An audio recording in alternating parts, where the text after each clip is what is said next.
Welcome folks to Wear and Tear, yet another YouTube outdoor and gear review channel. So you're okay with your life, your pet does not fear you, you're kind of socially acceptable, people at least don't change over to the other side of the street when they see you, right? Your police record is as pristine as a winter day in the mountains. Your interest in knives already shows that you are not quite happy with your domesticated existence, and subconsciously you hope for a little bit of danger and adventure. Well, there are certain types of knives that are socially acceptable, even deep in the urban zones of modern societies. But these are not the ones that you were looking for ever since you got off that soy milk. By looking for an automatic knife, and even worse, an OTF knife, you show that you're ready to cross the Rubicon.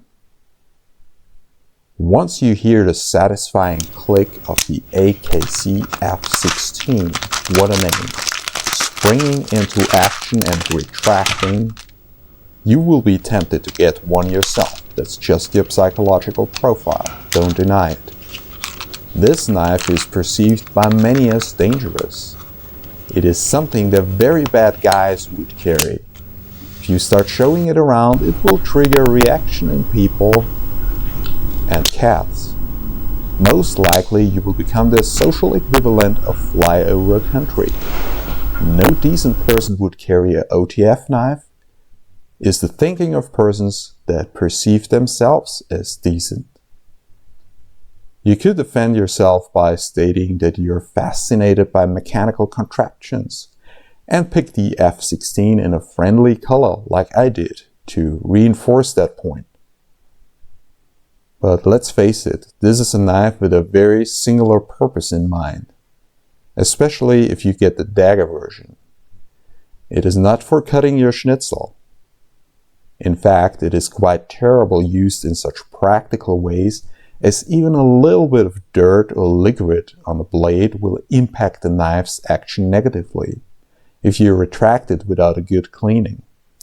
As with most OTF knives, the blade has a little bit of blade play and certainly won't survive any batoning.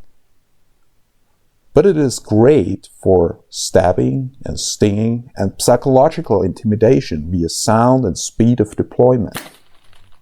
If you don't live a life that warrants these features much, you essentially have a mediocre cutter of packages at your hand, a great opener of letters, and a superb fidget toy. The AKC F16 is a budget OTF knife for those of us who are too poor to spend $500 on a Microtech OTF, but still unwise enough to spend $45 on a solid, well-made OTF knife instead of taking our wife out for dinner or donating it to save the polar bears. But good judgment is not why you're watching my channel anyways.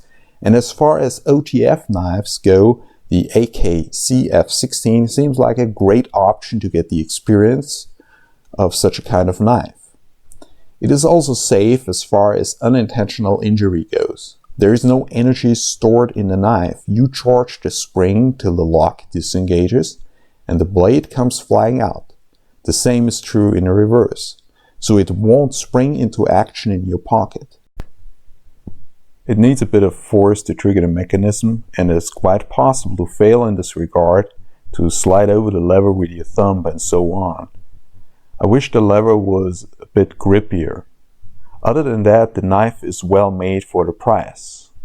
Also, the knife has a kind of safety, so if you deploy the blade and the blade, while deploying, hits any kind of resistance, the blade will derail. So you cannot simply penetrate something by engaging the blade.